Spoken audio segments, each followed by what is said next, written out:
In the Rick Chow case, and I'm going to tell you why.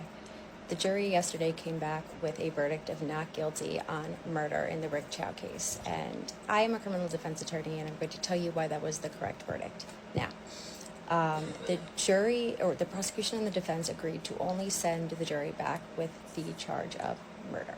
Okay, they did not choose to go with involuntary or voluntary manslaughter, which are both eligible in South Carolina.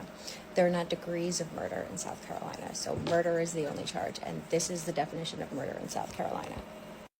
Murder is the killing of any person with malice aforethought, either express or implied. Now, malice can be formed in a second, but it's an intent to kill. Okay, in order to be found guilty of murder, you need to have that intent to kill, even if it's done in a second. Now, what the prosecution did not do here is prove an intent to kill. Okay, all they really did is prove an intent to protect his son. Okay, his son testified that he was threatened, he felt fear for his life, he thought he was going to get shot, he thought he was going to get killed, and that's what the jury hung their hat on. Additionally, the prosecutor attacking the son in the manner that he did made the son look like a victim in the courtroom, and that's what the jury hung their hat on. The prosecution failed to prove the malice, which is that Well, she basically saying that questioning of Andy Chow, the way the prosecutor said, how much was it? Was it $1? Were you running away? The jury saw that. They saw him as apparently as a sympathetic person, okay, a sympathetic witness.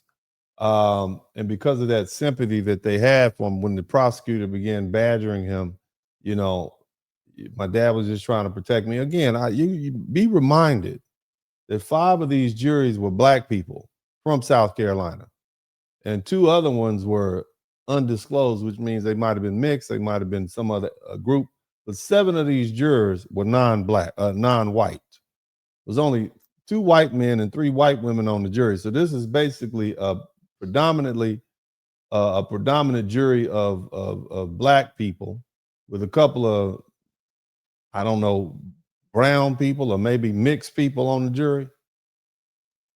So this is not an all-white jury, and they determined that this man was not guilty. I'm just saying, shout out to Fuquan. Whether you like it or not, this is what the legal professionals are saying. Again, I don't practice in that area of law. I don't like it. I just don't like it. Okay, but we'll listen to what this lady has to say. Intent to unalive somebody. Okay, what they could have proven is going to be voluntary manslaughter. They should have sent voluntary manslaughter back to the jury. That's what they should have done. Someone kills another person in the heat of passion without prior intent to kill. Obviously, that's a lesser included charge, but apparently the prosecutors didn't do that. The heat of the moment is the cheating spouse, right? The law recognizes that a sudden provocation can cause someone to act without the calm reflection that characterizes murder. For voluntary manslaughter to apply, several conditions must exist, must be adequate to the reasonable person to lose control, must happen before there's time for passion to cool, there can't be a significant gap between the provocation and the fatal act. Okay? That is where the prosecution messed up. The prosecution absolutely should have sent voluntary manslaughter back to the jury, and they would have come back with a guilty verdict on voluntary manslaughter. But in no way would they ever have come back on a guilty on the murder charge, and that is the prosecution's mistake. So, did the jury get it right? Yes. He was not guilty of murder. He was absolutely guilty of voluntary manslaughter. And that was a mistake made by the prosecution in their charging conference and their charging documents. So you can agree or disagree with me, but do you think if you were on the jury, would you have found him guilty of murder, or would you have found him guilty of voluntary manslaughter? You let me know in the comments, but definitely not murder. Definitely.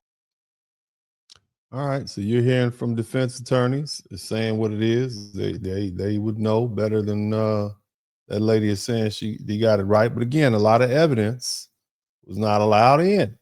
Okay, that's the other thing I want you to keep in mind. There was evidence that was not allowed into the case. Keep listening. Chow! This evil human being over here killed a man over. This was his 3rd shooting. The jury didn't get to know that, but I'm going to make sure that you know about the 2 previous shootings before Rick Chow was found not guilty for taking the life of 14-year-old Cyrus Carmack Belton. 2015, a woman stole beer and peanuts. Chow says that she then threatened his life, and then she got in a vehicle, so he shot at that vehicle 6 times. Now, thank goodness no one was hurt, but Chow was not charged. Investigators called it self-defense. The second time was in 2018. A man stole oven cleaner. Chow says that that man then assaulted him, so he shot him twice. No charges. Self-defense. The man who stole the oven cleaner, though, he was charged in connection with that case. And then we get to 2023. I mean, don't y'all? I mean, he kind of free with the gun, right? I mean, what is this? I mean, I know we have intelligent people in here, and I'm going to share something with you all later on in this broadcast. Out of 45 million black people in America, I hope I'm not the first one that comes up with the most obvious solution.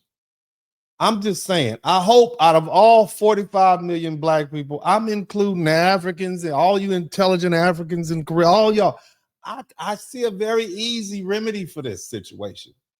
And I just don't understand, where is this black leadership? Where's Al Sharpton at? I don't know, where's Al Sharpton? Where's name them, Toure, whatever they. Why can't we rein this cowboy in? You see? Well, I mean, I have a solution. I think it's a very easy solution. This would have never happened had I been in the community of South Carolina. I just found out about this whole thing. I didn't even know anything about this case. But this is a very easy fix. I don't understand why y'all didn't just take his guns away. When you have somebody who doesn't play well with others, this man has a CDL. I mean, he has a concealed carry license. Why not just have his license revoked to carry that iron? Y'all didn't know you can do that? It's a very simple solution. Out of 45 million black people here in the United States, I'm way over here in Texas, and I can look at this case for less than 24 hours and say, no, you should have petitioned the South Carolina licensing board to have his concealed carry license revoked. Now, this would have been before the 2024 Constitution Amendment. But bottom line is, that seems like a real simple answer. Am I the only one that came up with that idea? Please scour the internets. I want you to look through both Beyonce's internet and Al Gore's internet and tell me, out of all these 45 million black people and all these podcasters, nobody thought of, hey, you know what? Let's just revoke his gun license. And then that way he won't have so much fire in him. Somebody type that fire. He won't have that much fire. You're not going to run 130 yards behind somebody with a taser and some bear spray, will you? No, you're going to cut that short if we take your gun away. But I'm going to talk about that more a little later. Okay, but that's the solution. Somebody type solution in the chat room. And I got plenty of them. Because see, the thing about not holding yourself back and lying to people and telling them what they want to hear, because I don't do that on this page. That's why I have no frills and none of my videos have ever gone viral, but I got 100,000 people. And it's because I tell you the cold, hard truth. And the reason that I am the way I am, and I just think this sounds like a good idea to me, and I don't really care who I offend. And see, that's what comes with being a truth teller. You don't really care who you offend. Sometimes I offend myself. Some of the things that I say, it's horrible. Some of the things I can't believe I said that. But see, that's the problem. And we need more honest leadership. We need more honest minds in the black community. I'm never going to tell you what you want to hear. Just like I started off telling you that a 14-year-old should not have a 9mm pistol on him at no given point. And if any of mine did, I'd beat their ass, right? Yeah, because that's honesty. But I also told you that nobody should be running somebody down and shooting them in the back over a bottle of water. And this dude should have never had that iron. After incident number 1, the community should have came together and said, oh, no, Playboy, you got to get that gun. You a foreigner too from Hong Kong? And it's a whole lot more that would have happened. But again, we're gonna let the video finish playing. That's when 14-year-old Cyrus went into a convenience store owned by Rick Chow. Chow said that he stole water. Surveillance video showed that he did not. Cyrus ran from that store, and he ran so hard during the 130-yard chase where Rick Chow was chasing him with a weapon and with his son, that he ran out of his shoe. Made you think the great Rick. He ran out of his shoe. That's what she was going to end up saying. So again, that's what I'm saying. Okay. That's what I'm saying. He'd have had his gun taken away from him. Somebody should have stepped in. The community.